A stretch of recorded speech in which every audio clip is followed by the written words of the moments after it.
Assalamualaikum warahmatullahi wabarakatuh. Perkenalkan, saya Andi Anggun Saskianar Arfan dari kelas 12 Fisika 2. Pada video kali ini kita akan membahas tentang listrik statis, hukum Coulomb dan muatan listrik. Jika benda bermuatan positif didekatkan pada benda bermuatan negatif, maka akan saling tarik-menarik. Sedangkan jika benda bermuatan positif didekatkan dengan benda bermuatan positif atau benda bermuatan negatif didekatkan dengan benda bermuatan negatif, maka akan saling tolak-menolak. Singkatnya, bila dua benda bermuatan berbeda jenis didekatkan, maka akan terjadi gaya saling tarik-menarik. Sebaliknya, jika dua benda bermuatan sejenis didekatkan, maka akan terjadi gaya tolak-menolak. Pembahasan singkat ini merupakan gejala sederhana listrik statis. Interaksi tersebut terjadi karena adanya ketidakseimbangan muatan kedua benda. Contoh gejala listrik statis dapat kalian lihat dengan tertariknya serpihan kertas jika didekatkan dengan sebuah mistar plastik yang telah digosokkan pada kain wol. Contoh lain, dua buah balon yang telah digosok dengan rambut kering akan saling tolak-menolak jika didekatkan. Hal tersebut terjadi karena mistar plastik dan balon menerima sejumlah elektron sehingga keduanya bermuatan negatif. Akibatnya, benda lain dapat terpengaruh karena adanya ketidakseimbangan muatan. Muatan listrik.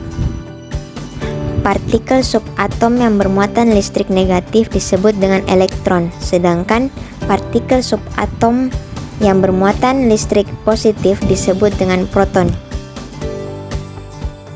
Pada umumnya, jumlah elektron dan proton pada atom-atom sebuah benda adalah sama, sehingga atom-atom pada benda tersebut tidak bermuatan listrik atau netral. Namun, apabila benda tersebut berinteraksi dengan benda lain, maka benda tersebut dapat kelebihan atau kekurangan muatan listrik.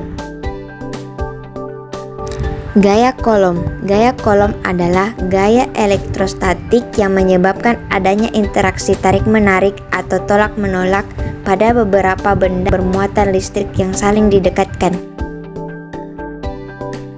Gaya Coulomb, dua muatan sejenis dan tidak sejenis. Pada dua muatan sejenis, misalnya muatan positif Q1 yang terpisah sejauh R dengan muatan positif Q2, maka gaya Coulomb yang terjadi adalah F12 dan F21. F12 adalah gaya Coulomb pada muatan Q1 akibat muatan Q2.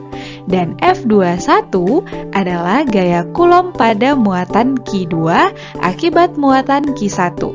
Karena muatan Q2 menolak muatan Q1, maka muatan Q1 mendapat gaya tolakan sebesar F12 ke kiri. Muatan Q1 juga menolak muatan Q2 sehingga F21 arahnya ke kanan. Kedua muatan saling tolak-menolak. Sedangkan pada dua muatan tidak sejenis, contohnya muatan negatif Q1 dan muatan positif Q2 yang terpisah sejauh R, F12 arahnya ke kanan karena muatan Q2 menarik muatan Q1. Dan F21 arahnya ke kiri karena muatan Q1 menarik muatan Q2. Kedua muatan saling tarik-menarik. Konsep ini perlu teman-teman pahami ya, karena sangat penting untuk menentukan gaya Coulomb akibat interaksi lebih dari dua muatan. Maka persamaannya yaitu F12 sama dengan F21 sama dengan K dikali Q1 dikali Q2 per R pangkat 2. Selanjutnya, gaya Coulomb tiga muatan tidak sejenis terletak segaris.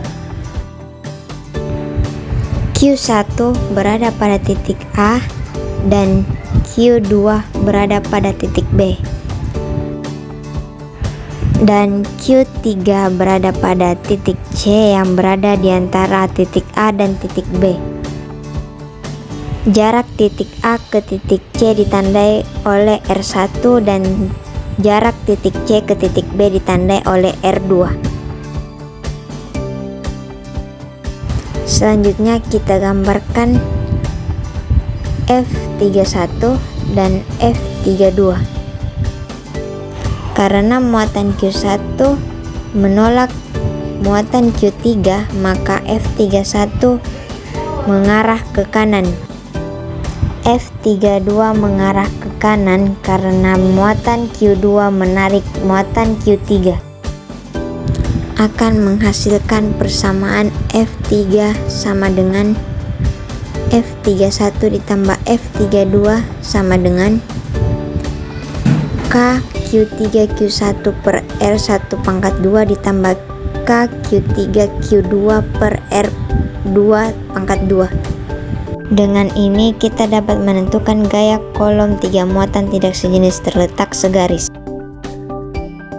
Eksperimen kolom ini menggunakan neraca puntir yang berhasil memiliki hubungan antara gaya elektrostatik dengan muatan dan jarak masing-masing benda bermuatan. Kolom menyimpulkan bahwa gaya elektrostatik Q1 dan Q2 berbanding lurus dengan besar masing-masing muatan, serta berbanding terbalik dengan kuadrat jarak antara kedua muatan. Kesimpulan ini dapat dikenal dengan hukum kolom. Hukum kolom. Hubungan gaya tolak-menolak atau gaya tarik-menarik antara dua muatan listrik terhadap besar muatan dan jaraknya dikemukakan oleh Charles Augustin de Coulomb yang merupakan seorang ilmuwan kebangsaan Prancis. Besar gaya listrik antara dua benda bermuatan berbanding terbalik dengan kuadrat jarak kedua muatan serta berbanding lurus dengan perkalian besar kedua muatan. Secara matematis, rumusan gaya kolom dapat dituliskan sebagai berikut. F sama dengan K dikali Q1 dikali Q2 per R pangkat 2, dengan F sama dengan gaya kolom satuannya Newton, K sama dengan konstanta yang nilainya 9 dikali 10 pangkat 9 Newton meter pangkat 2 per kolom pangkat 2, R sama dengan jarak antara dua muatan dengan satuan meter, serta Q1 dan Q2 sama dengan besar muatan listrik 1 dan 2 dengan satuan kolom. Berikutnya kita akan membahas tentang medan listrik. Medan listrik adalah daerah di sekitar muatan listrik yang masih dipengaruhi oleh gaya listrik dari muatan tersebut. Medan listrik digambarkan dengan garis-garis gaya listrik dengan arah keluar dari muatan positif menuju muatan negatif. Untuk mengetahui ukuran seberapa kuat suatu medan listrik biasa dikenal dengan sebutan kuat medan listrik. Secara matematis, kuat medan listrik dapat dihitung dengan cara E sama dengan F dibagi Q2 sama juga dengan K dikali Q1 dibagi R pangkat 2. Dengan E sama dengan kuat medan listrik satuannya Newton per kolom, F gaya kolom yang bekerja pada muatan uji satuannya Newton, K sama dengan konstanta kolom dengan nilai 9 dikali 10 pangkat 9 Newton meter kuadrat atau kolom kuadrat. Q1 muatan sumber, Q2 muatan uji dengan dua-duanya satuannya kolom. R sama dengan jarak muatan uji dengan muatan sumber dengan satuan meter. Selanjutnya kita akan membahas tentang pengertian hambatan atau resistensi listrik. Hambatan listrik atau electrical resistance adalah kemampuan suatu benda untuk menghambat atau mencegah aliran arus listrik. Satuan hambatan listrik adalah ohm atau biasa ditulis omega, sedangkan dalam rumus menggunakan simbol huruf R. Konduktor adalah benda-benda yang bisa menghantarkan arus listrik. Contohnya adalah benda-benda yang terbuat dari logam seperti tembaga, besi, baja, aluminium, seng, dan lain-lain. Sedangkan isolator adalah benda-benda yang tidak bisa menghantarkan arus listrik. Contohnya adalah benda-benda yang terbuat dari plastik, kayu, batu, dan lain-lain. Ada benda-benda yang bisa menjadi konduktor dan isolator dalam keadaan tertentu. Contohnya seperti air dan udara.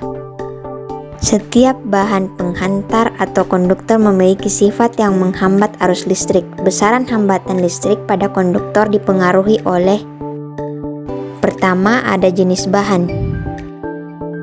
Kedua, ada panjang penghantar. Ketiga, ada suhu. Semakin tinggi suhu, semakin tinggi nilai resistensi.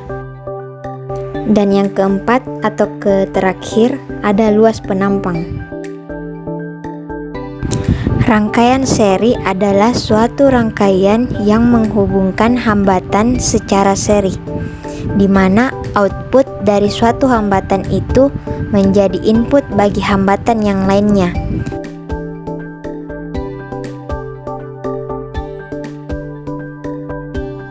Sedangkan rangkaian paralel adalah rangkaiannya yang input dan outputnya sama. Rangkaian hambatan seri bertujuan untuk memperbesar nilai hambatan listrik. Rangkaian seri juga berfungsi sebagai pembagi tegangan.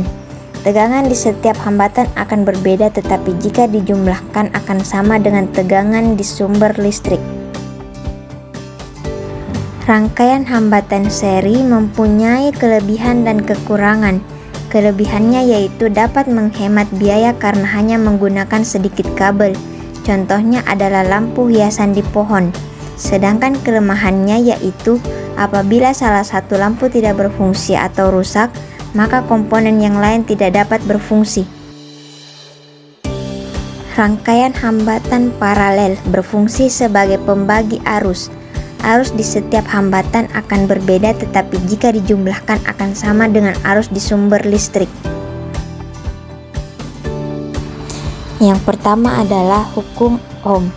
Hukum Ohm pertama kali dikemukakan oleh George Simon Ohm yang hidup dari tahun 1789 sampai 1854. Bapak George Simon Ohm ini mengemukakan tentang hubungan antara hambatan R, tegangan F, dan kuat arus I.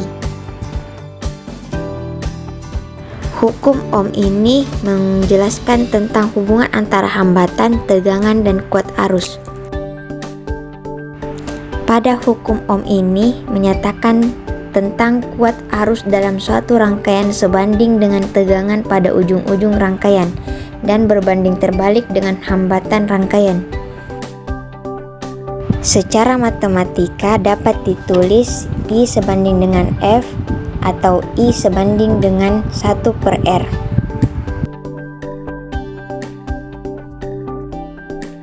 Maka dari itu ditemukanlah rumus seperti I sama dengan V/R. Ada juga persamaan lainnya yaitu V sama dengan I kali R. Dengan I sama dengan kuat arus dengan satuan ampere, V sama dengan tegangan dengan satuan volt, R sama dengan hambatan dengan satuan omega. Yang kedua adalah hambatan listrik. Untuk menghitung nilai hambatan, kita dapat menggunakan rumus R sama dengan rho L/A, di mana dengan R sama dengan hambatan satuan omega, rho sama dengan hambatan jenis dengan satuan omega meter, L sama dengan panjang penghantar, satuan meter, A sama dengan luas penampang sama dengan meter pangkat 2. Sekian video saya kali ini. Wassalamualaikum warahmatullahi wabarakatuh.